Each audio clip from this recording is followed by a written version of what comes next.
आपण छत्रपती शिवाजी महाराजांना मानणारे लोक आहोत आणि छत्रपती शिवाजी महाराजांचे मावळे ज्यावेळी मैदानामध्ये उतरायचे त्यावेळी शत्रू कोण आहे याचा विचार करायचा नाही।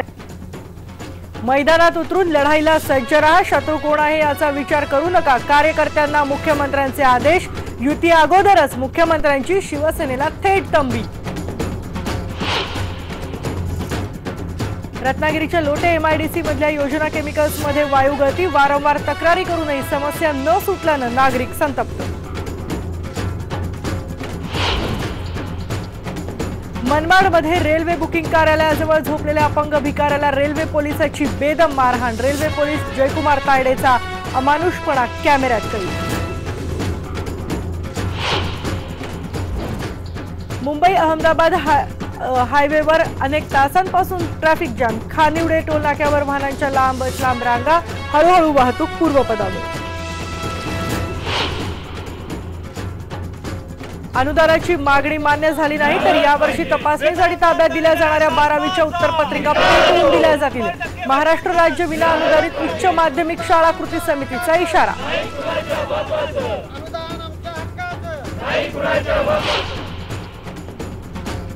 आदिवासी बहुल जव्हारमध्ये शेतकरी वळले रेशीम उत्पादनाकडे, मनरेगाच्या साथीने रेशीम उत्पादनानं शेतकऱ्यांची आर्थिक क्रांती।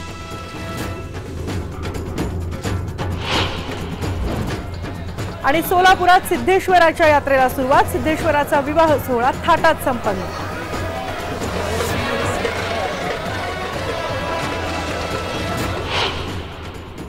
गावाकडच्या बातम्यांमध्ये पहिलीच बातमी आहे मुख्यमंत्र्यांनी दिलेल्या तंबीची। महापालिका आणि जिल्हा परिषद निवडणुका जाहीर झाल्यानंतर आता खऱ्या अर्थाने राजकीय खडाखडीला सुरुवात झाली आहे। ठाण्यामध्ये भाजप कार्यकारिणीच्या बैठकीमध्ये मुख्यमंत्र्यांच्या भाषणात याचाच प्रत्यय आलाय। मैदानात उतरून लढाईला सज्ज राहा, शत्रू कोण आहे याचा विचार करू नका, असे आदेशच मुख्यमंत्री देवेंद्र फडणवीस यांनी कार्यकर्त्यांना दिलेत। युती होईल ती पारदर्शकतेच्या अजेंड्यावरच असं सांगत भाजपनं सुद्धा ताठ भूमिका घेतली आहे। मुख्यमंत्र्यांच्या या वक्तव्यामुळे शिवसेनेशी खरंच युती होईल का याबाबत आता संभ्रम निर्माण झालाय। तर या ठिकाणी जर युती होणार असेल तर ती युती ही अशा अजेंड्यावर झाली पाहिजे की ज्या अजेंड्यातनं या महाराष्ट्रातल्या सामान्य माणसाच्या जीवनामध्ये परिवर्तन घडलं पाहिजे, एक पारदर्शी कारभार उभा राहिला पाहिजे, प्रत्येक व्यक्तीच्या जीवनामध्ये एक पारदर्शी परिवर्तन करण्याकरता या युतीच्या चर्चा आम्ही सुरू केलेल्या आहेत।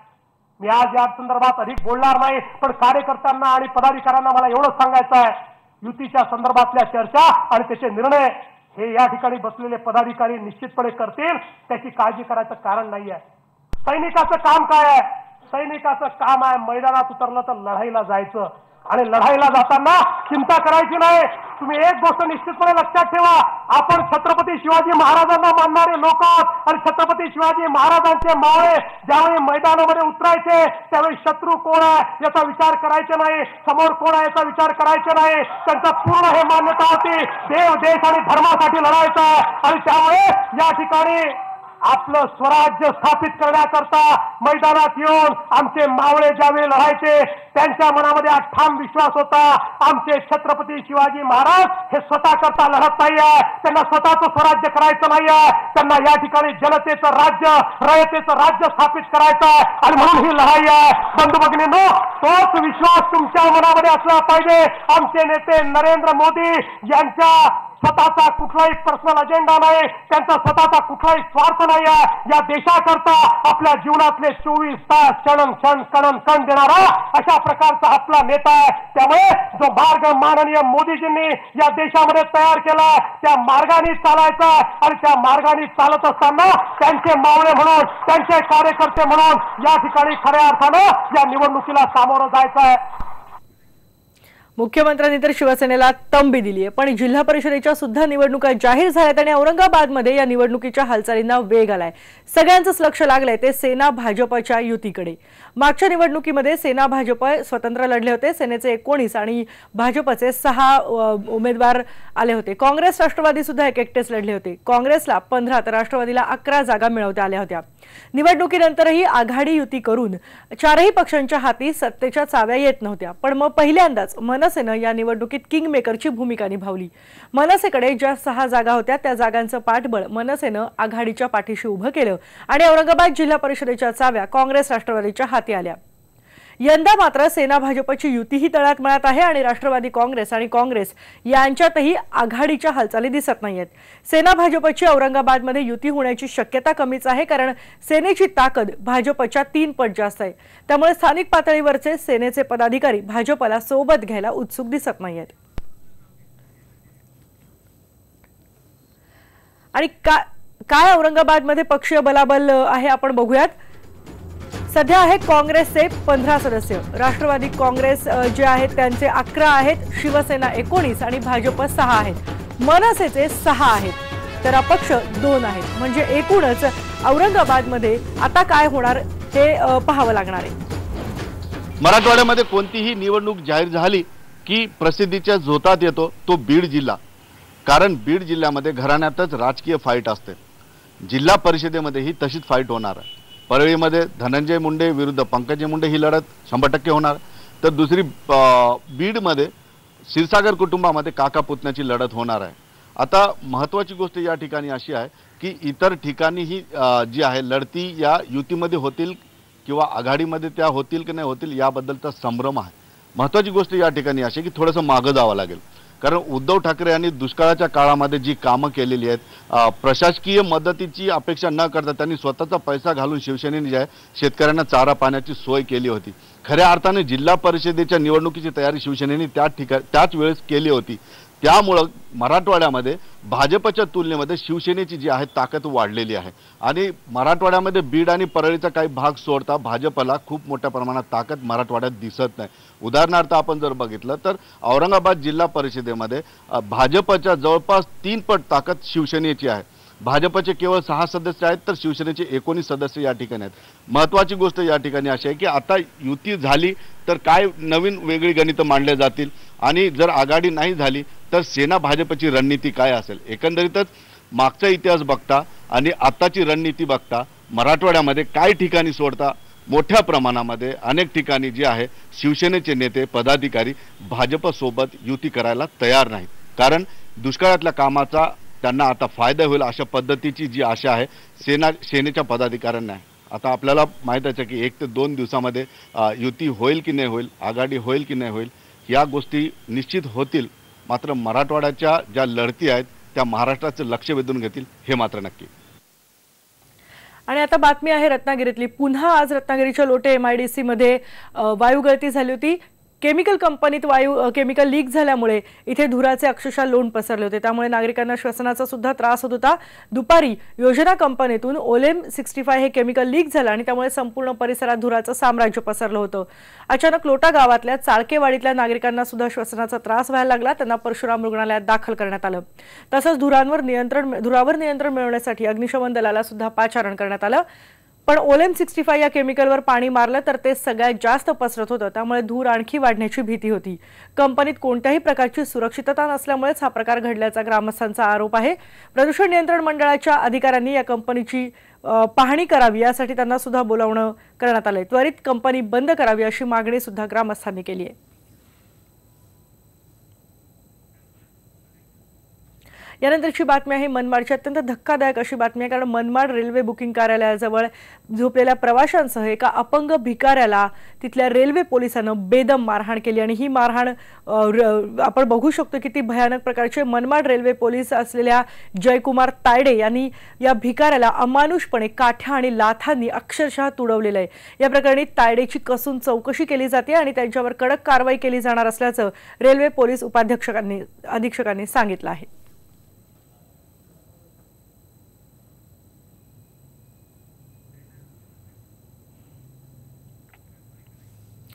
गावाकडच्या बातम्यांमध्ये इथे एक ब्रेक घेतोय, पण ब्रेकवर जाण्यापूर्वी पाहूयात काही महत्त्वाच्या हेडलाईन्स।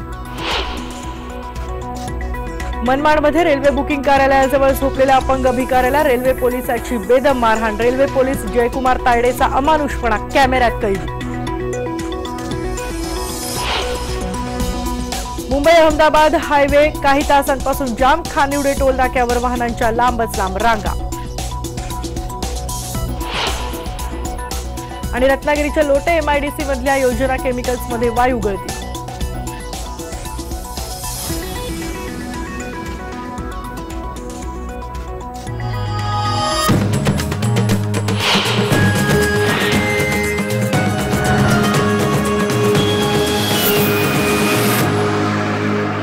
अनुदानाची मागणी जर मान्य झाली नाही तर यावर्षी तपासणीसाठी ताब्यात दिल्या जाणाऱ्या 12वीच्या उत्तरपत्रिका पेटवून दिल्या जातील, असा इशारा महाराष्ट्र राज्य विना अनुदानित उच्च माध्यमिक शाळा कृती समितीने दिलाय। राज्यात सुमारे 22,000 शिक्षक गेली अनेक वर्ष शैक्षणिक संस्थांकडून दिल्या जाणाऱ्या तुटपुंज्या मानधनावर कामं करतायत, पण शासन मात्र याची दखल घेत नाहीये।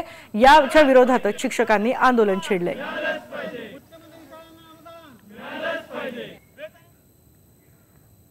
आपल्याला इतरही घडामोडी पाहायच्या आहेत, पण इथे एक ब्रेक घेतोय। पहा फक्त IBN लोकमत। बातमी आहे जव्हारची। अत्यंत कमी खर्चात जास्तीत जास्त उत्पन्न मिळवून देणारा रेशीम उत्पादनाचा हा शेतीपूरक व्यवसाय पालघर जिल्ह्यातल्या जव्हार तालुक्यातल्या आदिवासी शेतकऱ्यांसाठी आशादायक ठरतोय। प्रति एकरी 1,20,000चा हमीभाव देणारा रेशीम शेती आता जव्हारमध्ये जोर धरायला लागली आहे।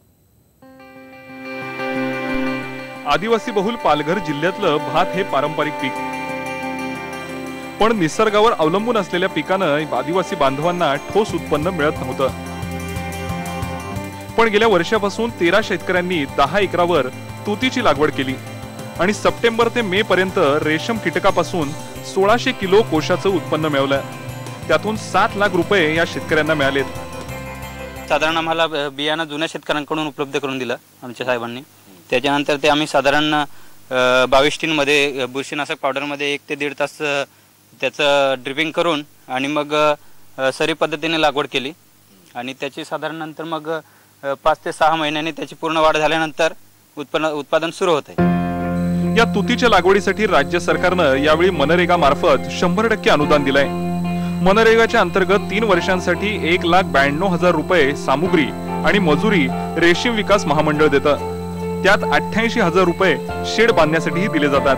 5 पिकामध्ये साधारणतः जर आपण 1 ते 1.5 एकर लागवड केली तरी वर्षाला जवळजवळ 1.5 ते 2 लाखापर्यंत उत्पन्न जातं।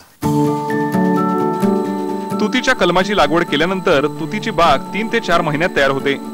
तुतीचं रोप हे 4 फुटापर्यंत वाढल्यानंतर त्याला कापून शेड मध्ये ठेवलं जातं। त्यानंतर रेशीम किडे त्या तुतीच्या पानावर सोडले जातात आणि रेशीम किडे तुतीची पानं फस्त करतात। त्यानंतर ते आपल्या अंगाभोवती रेशीम तयार करून त्याच्या आत वास्तव्य करतात। युरोपात रेशमाला जास्त मागणी आहे। इथलं रेशीम बंगळुरूला बसनं पाठवलं जातं। 2 लक्झरी बसेस बेंगलोरला जातात।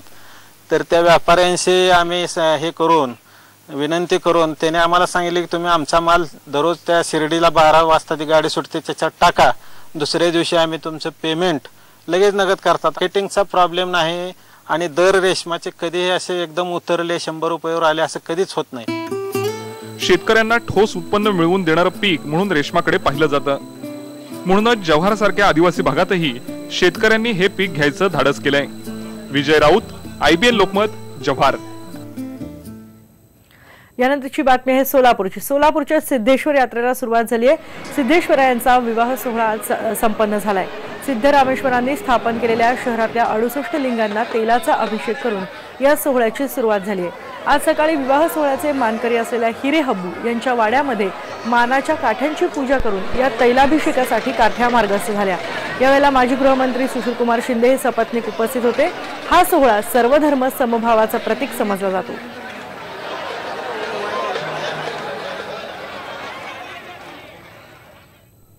आणि यानंतर आपण गावाकडच्या बातम्यांमध्ये इथेच थांबतोय। काही वेळातच भेटणार आहोत खबर महाराष्ट्राची मध्ये। पहा फक्त IBN लोकमत।